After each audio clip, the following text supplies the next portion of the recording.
Hello, I'm Eric Ford, and I'd like to talk to you about the strategic management of healthcare organizations. This is part two of the introductory lecture, or chapter one, of the Ginter Duncan Swain book on strategic management of healthcare organizations. So I'd like to talk about the dimensions of strategic management.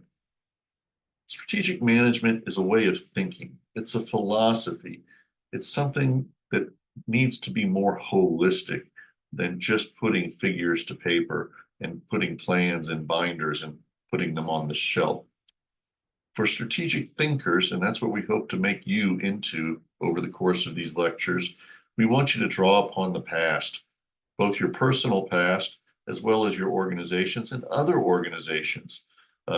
I occasionally joke that my whole life may be little more than a cautionary tale for others on what not to do. But if you can learn from others' mistakes, that's a good thing. And the other part is how to envision a better future. Planners, on the other hand, figure out how to get where we want to go. They're the people responsible for the implementation of what happens in the strategic planning phases. Again, from a philosophical perspective, one way you might want to think about this is as a map and compass. The map is the analytical or rational approach, gives us the sequence of steps, processes, and it lets us better know what the world really looks like. The compass, on the other hand, is how we feel our way through that world. It's the emergent approaches to what we do. And it relies on us learning. And when we meet a roadblock, finding a way around it. It also sets the direction. It's a better, uncharted world that we want to get to. There's a fairly famous story from World War II where a patrol gets lost in the Alps, and the young lieutenant who's leading this patrol leads them into a village, and as they're walking through the village, they see a cafe that has a rack of tour books and guides, and the lieutenant very cleverly takes one of these tourist maps, looks at it, and then starts to navigate their way back toward their home base. When they get there, they've been missing for some time, and needless to say, the commanding officer is very upset and very worried about them, but asks, how did you finally find your way back? And he says, we found this map and we followed it. And the commander looks at it and he goes, well, this is very interesting. This is a map of the Pyrenees, but we're in Italy and these are the Alps that we're approaching. So the map wasn't always all that useful, but it gave them the confidence to keep moving forward and to keep trying, even though it wasn't perfect or wasn't really where they were. And there's lots of examples throughout history where people trying to navigate across the world wind up in the wrong place. None more famous than perhaps Christopher Columbus himself, who founded the New World. So a couple of thoughts to juxtapose against one another, and I don't want to spend too long here. This is in the textbook, and I highly recommend you look at it and spend some time thinking about it. But the map is about, for example, efficiency. Well, efficiency is great, but it's not everything. And in fact, what we really need to focus on is being effective first. I often talk about sometimes I'm very efficient at doing the wrong thing. And that's not a good place to be. Making a bad process work faster is not what you're hoping for. The compass deals with discontinuity rather than order. It allows you to internalize the stress of new situations and keep moving in a specific direction that may not be on your current map or the world order you're used to. Revolution versus evolution. And I can go on, but I think you get the general idea. And I think these are good things if you have a discussion or discussion board you're participating in. You might want to take some of these ideas and juxtapose them against one another in those postings. One of my favorite scientists noted, the purpose of science is not the accumulation of knowledge, but rather the creation of mental maps that guide and shape our perceptions and actions. And I would tell you it's even more than that.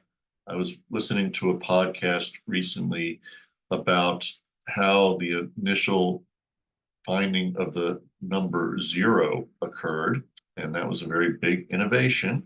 It was done in India, and the person who did it's a very famous mathematician, and if you grew up in India, you'll know that person's name. But when they actually put all of this into the algebra of the initial math, they did it as poetry. And they did it as poetry so that people could learn the poems and remember them. And even people who were not necessarily literate might be able to access numeracy in a way that was actionable. So we talked about the three big elements that this book is going to cover and that I'm going to cover throughout these presentations. And the first one we're talking about today at some great length is strategic thinking and how to be a strategic thinker and to get out of your comfort zone, how to engage in things like ideation, brainstorming, and building out new opportunities. The next big element is strategic planning. And this is a process that brings in others and helps merge strategic thinking from multiple individuals. You've heard the expression out of the mouth of babes. Often some of the best ideas will be coming from the frontline employees, and they'll be seeing things in your environment that you didn't know were there. And lastly, strategic momentum or control, how we learn whether or not the strategies we are implementing actually work, and how can we adapt them so that they become successful, and do they actually point out perhaps new opportunities along the way. So here are the terms of art. Strategic thinking, we want you to be intellectuals. We want you to be well-read. Look into things like the Wall Street Journal and New York Times on a regular basis, and their business sections will have great treatises on new organizations and what they mean. Strategic planning, again, we've talked about this. This is a formal process where you actually put pen to paper and try to disseminate what the thinking is to a wide audience in an actionable way. And strategic momentum is the process of continuous learning, leading, and change. If you've had an opportunity to take a total quality management or a CQI, continuous quality improvement course, or a Six Sigma, or even a lean course, a lot of what happens in strategic momentum is covered in those fields as well.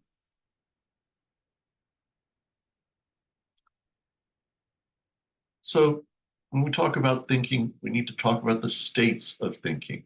And the first one is awareness. I think, therefore I am. And it's being mindful. As I go through as a consultant, and I do quite a bit of consulting, I'm often impressed by the executives who have the clean desk, the bookshelves that are showing they have well-read books, and the people who are actually taking time to ponder the questions and not do anything. That's a good way to enhance your awareness. Anticipation. To ask the question, if we do this, what are some of the unintended things that may occur? And are those unintended things consequences, negative in nature? Or are they opportunities that may give us a virtuous cycle of innovation? And that goes back to the analysis. Are you really analyzing? Did what we want to happen really happen? Interpretation. And this is having discussions with people in a meaningful way. I often say to my colleagues who do a lot of work in the electronic health record, data everywhere, and no actionable information to drink from. And what I mean by that is we get very caught up in building new fields, thinking that they will somehow allow us to manage better. But if it doesn't turn into information, we really can't interpret it. So providing that interpretation really is essential. Similarly, synthesis, taking multiple concepts and relating them to one another. Oftentimes, frontline employees won't know why they're doing something because it hasn't been effectively synthesized and explained in terms of its holistic need. And lastly, reflection, taking the time to think, is this really where we want to go? Creative thinking. And many people are very good at this. We have lots of imaginative people, but they're not necessarily entrepreneurial. So what does an entrepreneur do? Lots of good ideas. It's the entrepreneur who turns them into action. Critical thinking. Are we really bringing facts to bear on this question? My least favorite movie quote is, "If you build it, they will come." You may remember that. It's a fairly famous Kevin Costner movie many years ago called Field of Dreams. And at the end of the movie, spoiler alert, it's 20, 30 years old, it's not that if you build it, they will come. It was he will come. And it was a reference to his father who passed away. So it's sort of a spiritual more than a management. So don't rely on that as a management trope. Divergent thinking. These are great people. I love it when I meet somebody who's divergent thinking, who sees things that I wouldn't have thought of as alternatives and puts them out there. And that's similar to the innovative thinking, how to make things new better. Transformative thinkers, and these people are often challenging to work with because they literally challenge the accepted beliefs. And many people in your organization will have a vested interest in the status quo. And therefore, anything that demands a transformative approach will be viewed as problematic. Systems thinking, knowing about the moving parts in your organization and whether or not your new idea can actually move through all of those parts in a seamless sort of way is something that needs to be considered. And we call that systems thinking. Talked about the visionary thinkers in terms of healthcare. For my part, and I put out some of this earlier, I think health systems that engage their communities and are trying to shape the environment by addressing the social determinants of health and health inequities within their community, those are going to be the successful health systems in the future. And that's my visionary view of this. And that brings us to the last version, design thinking. Are we really talking about the people that we're hoping to impact? And if we do that, and that's why design thinking and their whole school's dedicated to this, most famously at Stanford. These are the people who gave you a lot of the Apple products that you probably enjoy today, really use design thinking. So we've gone over this a little bit and getting a little repetitive, but that's part of the way you learn is by hearing it more than once. And I want you to think about the level that these different activities occur at. Strategic thinking is often dedicated to the TMT, or the top management team, as we like to call it. And it's an individual and a leadership process. Strategic planning is when we bring together groups, and how you do that and who's in those groups really will shape the success of your strategic planning. And lastly, the momentum, or the organizational processes that we use to control and assess what we've done.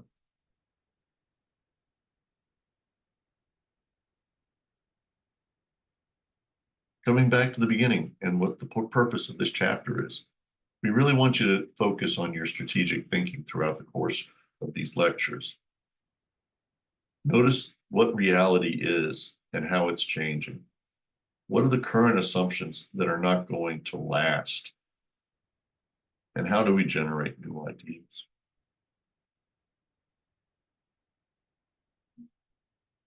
Do not assume that your organization will continue to do what it is presently doing. It may morph into something completely unimagined.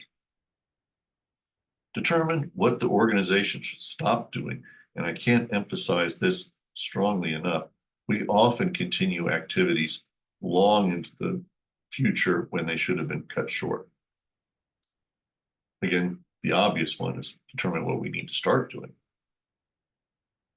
And how do we look fundamentally different going forward? Summarize on strategic planning. It's the step-by-step process for creating it. It involves strategic thinking sessions. Sometimes these are done with focus groups, and I may provide a lecture later where I think there's a more analytic and technocratic way to go about it that's also more inclusive and yields better information. Right? Actionable information. It will require data. It focuses the organization, or hopefully refocuses the organization.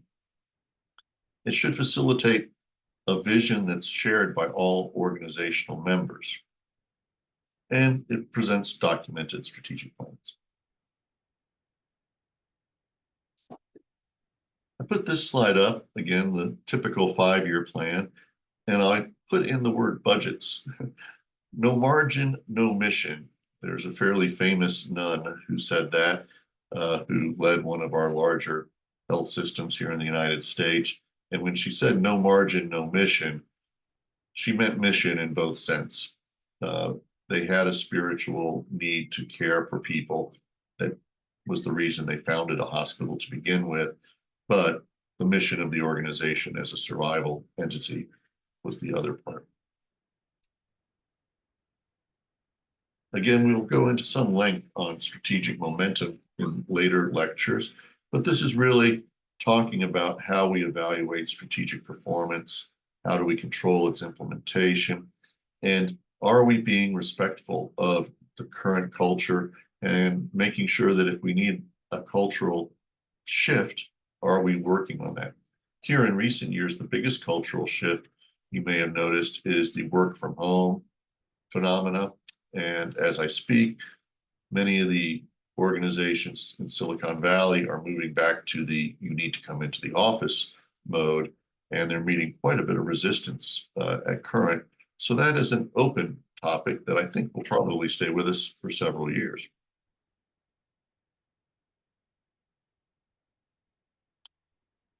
Organization whose internal attributes fail to fit.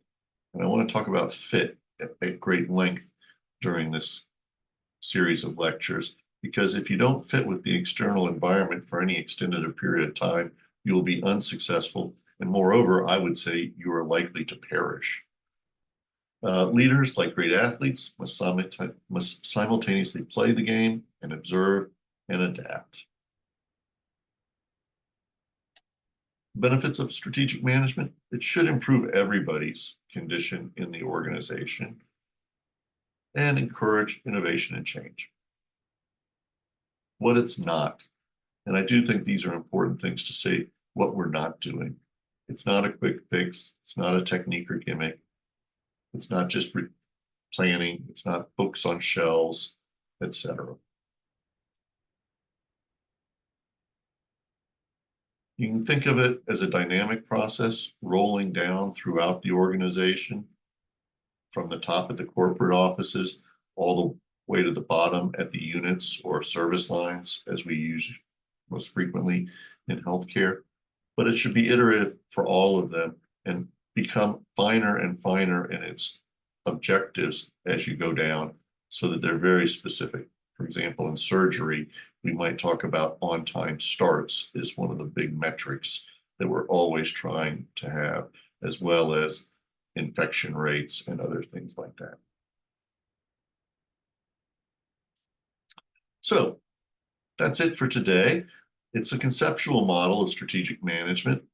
We hope that this is not a passing fad, and given that it's been going on since the 1940s in earnest, I think it's here to stay, but it is adapting and it's changing fairly quickly as we move from pure strategic management to this higher form of strategic thinking and design thinking and other forms of thinking that change the organization. Again, back to our initial analogy, it's a roadmap. It's a way to lay out where we think the world is and where we want to go in it. But it also requires a compass. And that means that we need to figure out what's working in the plan and what isn't, and change as the situation demands. All things are temporary. In fact, I would tell you, and I said it earlier, your strategic plan is probably out of date the day you print it off. Strategic management and leadership are in many regards the same thing. They're the people who are the keepers of the vision, the evangelist, the people who want to do this badly. And they're the people who keep the momentum going.